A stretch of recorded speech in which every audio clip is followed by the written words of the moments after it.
भगवान श्री राम भारत के आदर्श हैं और संपूर्ण हिंदू संस्कृति भगवान श्री राम के चरित्र को केंद्र में रखकर संचालित होती है। राम जी का चरित्र आदर्श चरित्र है, तो इस चरित्र के द्वारा समाज को एक प्रेरणा मिले, लोग धर्म के पथ पर और न्याय के पथ पर चलें, इसीलिए राम कथा का जन जन में प्रचार होना चाहिए। और यहाँ की पब्लिक अधिक से अधिक संख्या में लोग आए और बहुत सुंदर कथा चल रही है। अभी 2 दिन शेष बचा हुआ है। और रही बात संतों की, तो संतों का भारत में सदा से सम्मान रहा है। भारत संतों का ही राष्ट्र रहा है। जब जब राष्ट्र पर कोई आपदा आई तो संतों ने ही आगे बढ़ कर के राष्ट्र का उत्थान किया है और समाज की रक्षा की है। तो और रही बात संतों के ऊपर जो आक्षेप आते हैं, ये तो पहले भी आते रहे, आज भी आते रहेंगे। और अच्छे बुरे लोग हर समाज में होते हैं। 2-4 लोग ऐसे लोग भी आ जाते हैं संत समाज में जो वेशधारी होते हैं, जिनके कारण समाज दूषित होता है। अन्यथा संत समाज में अच्छे लोग हैं जिनके द्वारा आज भी राष्ट्रीय संस्कृति का प्रचार हो रहा है, धर्म का प्रचार हो रहा है, लोगों में मानवता का संचार हो रहा है और शांति की स्थापना हो रही है। और ये इसी प्रकार चलता रहेगा। और हर एक व्यक्ति के लिए गुरु एक महत्व होता है। आपके गुरु कौन है और आपको कब उनकी जरूरत पड़ती? गुरु की जरूरत तो जन्म लेते ही जीव को गुरु की जरूरत पड़ती है। जन्म लेते ही दुनिया की जानकारी उसे नहीं है तो माँ ही उसको उठाती है, बैठाती है, चलना सिखाती है, तो माँ ही गुरु होती है। इस संसार में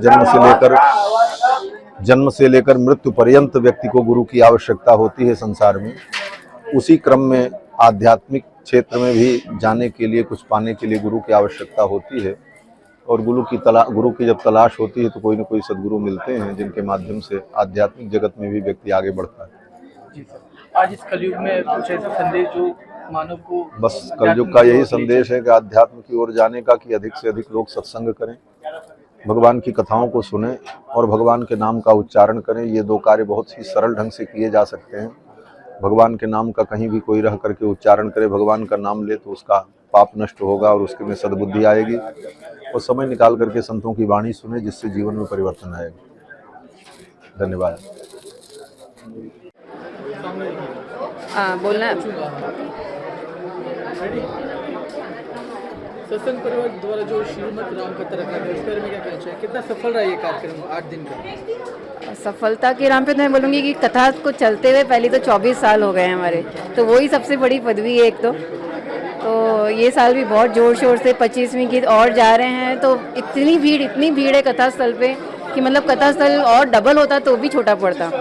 तो मतलब उसी से पता चल सकता है कि कितना भव्य है इस बार की कथा। बहुत ही आनंद आ रहा है सबको। और हमारे 2 भी उत्सव भी हो रहे हैं, वो भी इतने अच्छे, इतने सुंदर जा रहे हैं, मतलब ऐसे साक्षात भगवान आए हुए हैं ऐसा लग रहा है। स्वामी जी के बारे में क्या कहना चाहिए? स्वामी जी की तो वाणी इतनी मधुर और इतनी अच्छी है कि लोग ऐसे मतलब कहाँ से उनसे मिलने आ रहे हैं, उनके दर्शन के लिए आ रहे हैं। तो बहुत ही आनंद आ रहा है।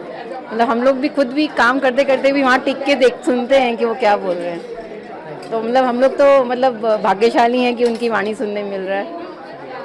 को तो सबसे पहले मैं बहुत बहुत धन्यवाद देना चाहूँगा कि बरसों से वो इसी स्थान पर इस राम कथा का आयोजन करते हैं और समाज में एक अच्छा माहौल और संस्कारों का एक जो प्रभाव है, क्योंकि भगवान राम हम सभी के आदर्श हैं। वो आदर्श पुत्र है, आदर्श पति है, आदर्श राजा है। और इसीलिए ऐसे भगवान राम की कथा ये बार बार हर बरस पे कहना, नए पीढ़ी को उसके बारे में, अपनी संस्कृति के बारे में सभी बातें उजागर करके कहना, ये काम सत्संग परिवार के सभी पदाधिकारी करते हैं। इसके लिए उनको मैं बहुत बहुत बधाई भी दूंगा, धन्यवाद भी दूंगा। और इस बार की राम कथा का सबसे बड़ा वैशिष्ट्य यह है कि अगली बार जब सत्संग परिवार इसी स्थान पर जनवरी में राम कथा का आयोजन करेगा, तब 1 जनवरी 2024 को अयोध्या के श्री राम जन्म स्थान पर भगवान राम का भव्य मंदिर ये खुलकर रहेगा। और इसके लिए मुझे लगता है कि ये राम कथा और आने वाली बरस की भी राम कथा ये अपने आप में इसके कारण विशेष रूप की ये राम कथा है। लोखंडवाला कॉम्प्लेक्स में सत्संग परिवार के माध्यम से गत अनेक वर्षों से ये सप्ताह का आयोजन होता है और बड़े पैमाने पे यहाँ के जो भक्तजन है उसमें एकत्रित होते हैं। साल में एक बार सत्संग परिवार की ओर से सप्ताह तो होता है, लेकिन उसके बाद में पूरे साल समाज के हित में भिन्न भिन्न प्रकार के सेवा प्रकल्प का काम ये करते हैं और एक बहुत बड़ी अच्छी टीम है। और मैं मानता हूँ कि अनेक कामों में ये जो सप्ताह का आयोजन करना ये बहुत बड़ी उपलब्धि है। मैंने जैसा भी कहा कि 20वीं शताब्दी में जन्मे और 21वीं शताब्दी में जो लोग जी रहे, उनका ये सौभाग्य है कि उनके जीवन काल में जो कलंक हमारे हिंदू समाज पे लगा हुआ था, हमारे बाप दादा परदादाओं पे, वो सारा मिटाने का काम नरेंद्र मोदी जी ने, हमारे देश के प्रधानमंत्री ने किया। राम मंदिर का निर्माण हो, धारा 370 को हटाना हो, ट्रिपल तलाक का इम्प्लीमेंटेशन करना हो, समान नागरिक कायदा को आने वाले दिनों में इम्प्लीमेंट करना हो, ऐसे सारे और हिंदुओं के जो स्थान है उनका विकास करके कॉरिडोर के रूप में उसको परिवर्तित करके एक पूरे देश में ही नहीं तो दुनिया में एक बहुत बड़ा मैसेज देने का उन्होंने काम किया। और जैसे मैंने कहा कि एक समय ऐसा था मंदिर में कोई जाकर टीका लगाते तो बाहर आकर पोंछ के बाहर घर पर जाते थे, यानी इतना कुछ लोगों को डर लगता था, कुछ लोगों को शर्म लगता था। लेकिन मोदी जी ने ऐसा वातावरण देश में निर्माण किया, अब बड़ा टीका लगाते हैं और गर्व से जाते हैं जहाँ पर भी जाना है। ये मैं मानता हूँ कि बहुत बड़ी उपलब्धि है। सर, और एक चीज़ जो आप अंदर बात कर रहे थे कि भगवद गीता को स्कूल कॉलेजेस में भी सिखाया जाना चाहिए, सर, इस बारे में? जी हाँ, मेरे मतदार संघ के लोगों ने मुझे चुनकर दिल्ली भेजा और मैंने दिल्ली के पार्लियामेंट में इस बात को आवाज़ उठाई और केंद्र सरकार ने इस बात को मानी और नया हमारा जो शिक्षण नीति है उसमें इसको इम्प्लीमेंट किया। कुछ राज्यों में भगवद गीता पाठ्यक्रम में इंक्लूड कर दिया है, जो बचे हुए राज्य है वो आने वाले दिनों में होगा, लेकिन सरकार जब करेगी तब करेगी। लेकिन हम सारे लोगों ने मिलकर इसको प्रारंभ कर दिया है। हम सारे लोग इसको घर घर तक पहुंचाने का काम आज कर रहे हैं और कल से और तेजी से करेंगे। Thank you sir, thank you. जो वचन हो रहे हैं वो अद्भुत, देखने लायक है, सुनने लायक है, स्मरण करने लायक है। और हमने तो पहली बार इनसे ये सुना है और सुनकर के हृदय गदगद हो गया है। बस इतने ही करके अपनी वाणी को विराम करना चाहता हूँ। और सत्संग परिवार काफ़ी सत्संग परिवार पिछले 20-22 वर्षों से एकदम एक्टिव है और वो काफ़ी लोगों की मदद करते हैं, काफ़ी चीज़ कर रहे हैं, यहाँ पर हर तरह के कल्याण के कार्य कर रहे हैं और बहुत सारी सेवा के कार्य कर रहे हैं, सिलाई का काम कर रहे हैं, लोग की मेडिकल सेवा दे रहे हैं, हर तरह का उनके संभव यथासंभव प्रयास से बहुत सारी चीज़ें हो रही है। उसमें हम लोग भी जितना हो पा रहा है हम लोग भी अपना प्रयास कर रहे हैं। Thank you. कहना चाहेंगे सत्संग का जो ये सत्संग परिवार आज से 24 साल पहले इसकी नींव रखी गई थी। हम लोग 2-3 लोग बैठ कर के रखे थे और मैं उसका फाउंडर ट्रस्टी हूँ और मैंने ये देखा कि छोटा सा पौधा लगाया गया था और आज इतना बहुत बड़ा रूप इसका धारण हो गया है। अगले साल सिल्वर जुबली ईयर है, आप देख रहे हो कि कितना बड़ा भव्य कार्यक्रम हो रहा है। महाराज जी के वचन हर लोग बहुत अच्छी तरह ग्रहण कर रहे हैं और हमें ऐसा उम्मीद है कि अगले साल इससे भी बहुत बड़ा कार्यक्रम होगा। ये सत्संग परिवार केवल सत्संग ही नहीं कर रहा, सत्संग के माध्यम से समाज का कार्य कर रहे हैं, लोगों से जुड़ रहे हैं, हर तरह की भलाई कर रहा है। डाउन टेडन लोगों से जिनकी जो दरकारी है उनकी हर तरह से चुप रह कर के सबकी ज़रूरत पूरी कर रहा है। सबसे बढ़िया बात जो मैंने देखा है इस सत्संग परिवार में, ये सत्संग परिवार एक बहुत अच्छी टीम है। ये कोई एक व्यक्ति विशेष का नहीं है, ये एक टीम है और वो टीम पूरा इस सत्संग परिवार को आगे ले जा रही है और हमारी शुभकामनाएं सत्संग परिवार के साथ है। एज ए सत्संग परिवार मेंबर, एज ए ट्रस्टी, हालांकि मैं अभी इंडिया में नहीं रहता हूँ, मैं दुबई रहता हूँ। अब आप सोचें कि मैं दुबई रहता हूँ, ट्रस्टी होने के नाते आज सुबह मैं दुबई से आया हूँ स्पेशली आज का कार्यक्रम अटेंड करने के लिए और रात को मैं वापस जा रहा हूँ दुबई, ताकि ये कितनी बड़ी यहाँ डिवोशन है हमारे सब पूरे की पूरे ट्रस्टी और सब मेंबर्स के। एक बार फिर मैं सत्संग परिवार को बहुत शुभकामनाएं देता हूँ।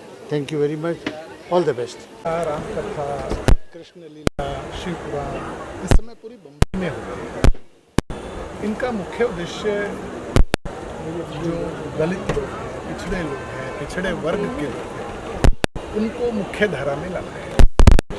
और सत्संग परिवार ये जो कार्य कर रहा है, इसके पीछे इन लोगों का जो सोशल वर्क है वो काफ़ी स्ट्रॉन्ग ये लोग कर रहे हैं।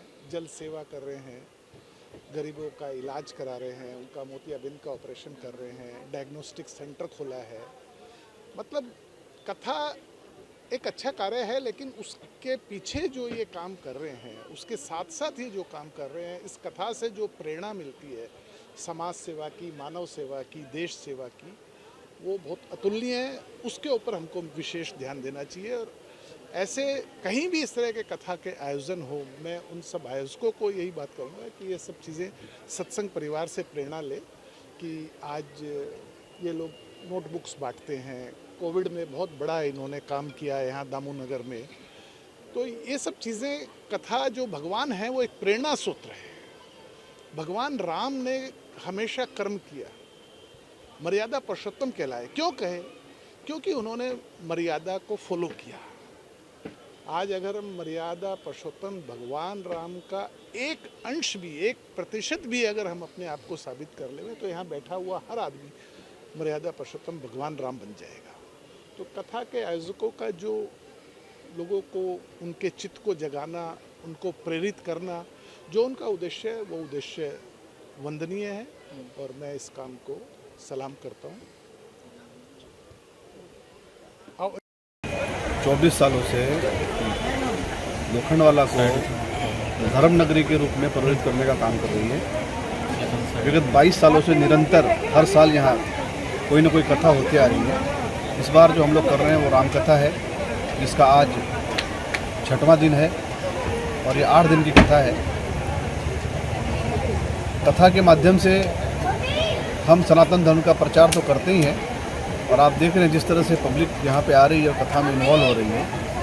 हम एक सूत्र में पिरोने का काम भी कर रहे हैं। सत्संग परिवार निरंतर सेवा कार्यों में व्यस्त तो रहता ही है और हमारी पूरी टीम, महिला समिति, युवा समिति, मुख्य कार्यकारिणी, हम कथा को हमारा वार्षिक उत्सव के रूप में लेते हैं और इसका भव्य आयोजन हर साल करते हैं। इस बार भी हमने उस परिपाटी को निभाने का काम किया। अब प्रवचन आम जनता का, मतलब आम लोगों के लिए कितना महत्व रहता है?